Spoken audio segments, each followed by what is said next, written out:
Have you ever wondered what sparked the American Revolution? In the 1700s, the 13 American colonies were under British rule, a situation that was far from harmonious. A primary bone of contention was the issue of taxation. The colonies were burdened with heavy taxes, imposed by a parliament in which they had no representation. This sparked the famous protest cry, "No taxation without representation."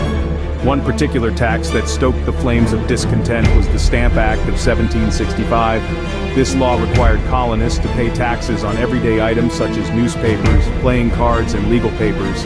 This felt like a slap in the face for the colonists who believed they were being unjustly exploited. But they didn't take it lying down. They resisted, protesting vehemently against this unfair taxation. The pressure mounted on Britain, and in 1766, they repealed the tax. But this was just the beginning. Let's delve into how a cup of tea brewed a revolution. Imagine a world where your favorite tea is unfairly monopolized. In 1773, Britain, in an attempt to save the financially struggling British East India Company, passed what came to be known as the Tea Act. This law allowed the company to sell its tea in the American colonies without paying any additional taxes. Sounds like a good deal, right? Well, it wasn't. While it may seem like the colonists would benefit from this cheaper tea, they saw it as yet another attempt by Britain to control their economic activities. The Tea Act gave the British East India Company an unfair monopoly over the tea trade, undercutting local merchants and smugglers who had been providing tea from other sources. It was seen as a blatant disregard for the principle of free trade, a principle that the colonists held dear. In response to what they saw as an unjust law, a group of colonists in Boston, known as the Sons of Liberty, decided to take a stand. On the night of December 16, 1773, they disguised themselves as Mohawk Indians, sneaked onto 3 British ships docked in the Boston harbor, and dumped over 300 crates of tea into the water. This act of defiance, which we now call the Boston Tea Party, was a significant milestone in the colonists' resistance against British rule. It's important to understand that the Boston Tea Party was not just about tea. It was a political protest against the perceived overreach of the British government. It was a statement, loud and clear, that the colonists would not accept taxation without representation, and that they were willing to fight for their rights and freedoms. But the British were not about to let such defiance go unpunished. And so, the stage was set for the harsh response that would come in the form of the Intolerable Acts, pushing the colonies further on the path to revolution. What happens when protest is met with punishment? This question was answered in 1774, when Britain responded to colonial resistance with a set of punitive measures known as the Intolerable Acts. These laws, enacted with the intent to quell the growing rebellion in the American colonies, were especially harsh towards Massachusetts, the epicenter of the resistance. The Intolerable Acts effectively shut down Boston's port, a crippling blow to its economy. They stripped away many colonial rights, and to enforce these harsh new laws, British troops occupied Boston. The city, once a bustling hub of commerce and culture, was now a garrison town under the thumb of the British Crown. But far from breaking the spirit of the colonists, these acts of repression only served to unite them further. In September of 1774, delegates from 12 of the 13 colonies convened in Philadelphia for the First Continental Congress. This was a significant gathering, marking the first time the colonies had come together to act as a unified political body. At the Congress, the colonial delegates drafted a list of grievances and demands to present to King George III. They hoped that by expressing their complaints clearly and directly, they could persuade the king to intervene and restore their rights.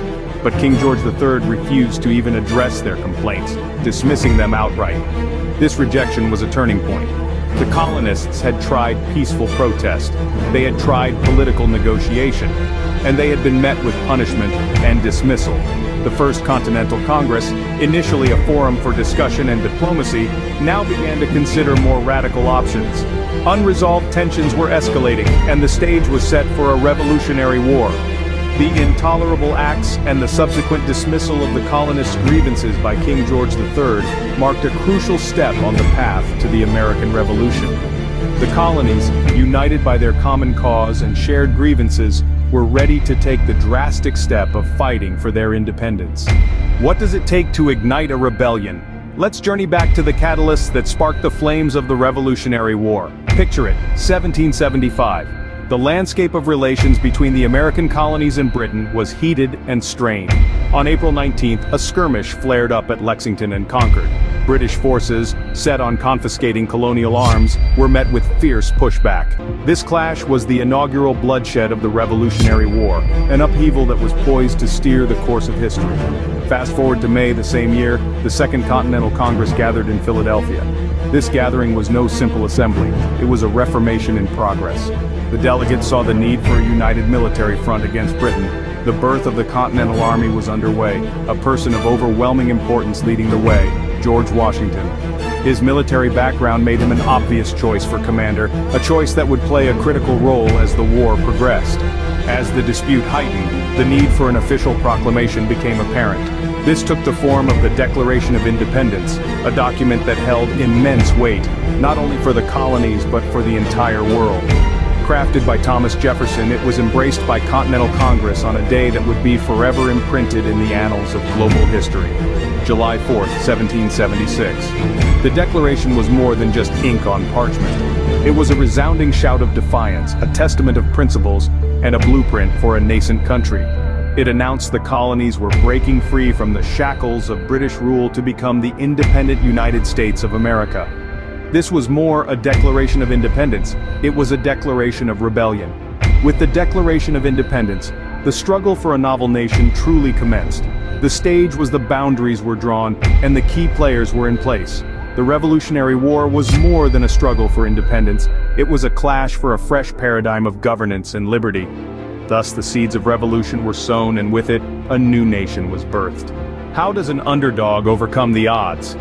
When we turn the pages of history to the Revolutionary War, we find an answer.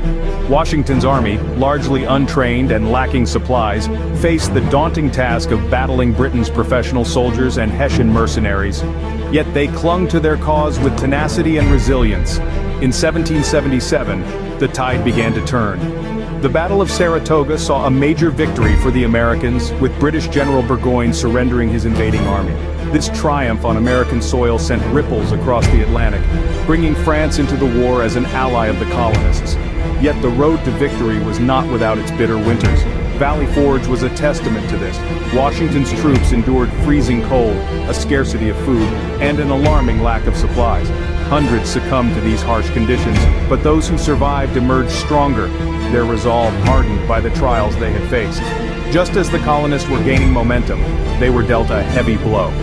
Benedict Arnold, a name that would become synonymous with betrayal, plotted to surrender West Point to the British. His treason was uncovered, but the damage was done. The colonists had been betrayed from within, a bitter pill to swallow in their fight for freedom. But the spirit of the revolution could not be quashed.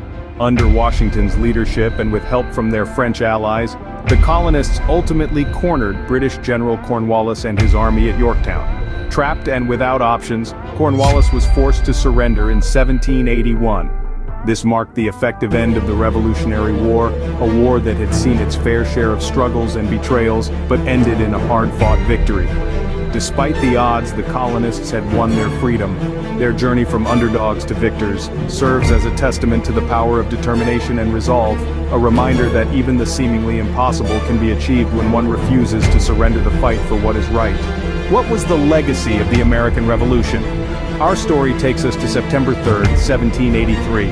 On this day, the Treaty of Paris was signed, making American independence official. This wasn't just a victory for the 13 colonies. It was a triumph for the ideals of democracy and self-governance.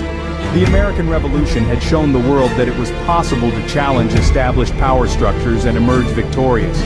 The democratic ideals that had fueled the revolution didn't just stop at the American shores, they spread across the globe, inspiring future movements and revolutions. The French Revolution, the Latin American Wars of Independence, and many more were sparked by the American quest for freedom and self-determination. But perhaps the most significant influence of the American Revolution was its impact on the very concept of governance. It introduced the world to the idea that governments should serve the people, not the other way around. The American Revolution, a testament to the power of determination and resolve, forever changed the course of history.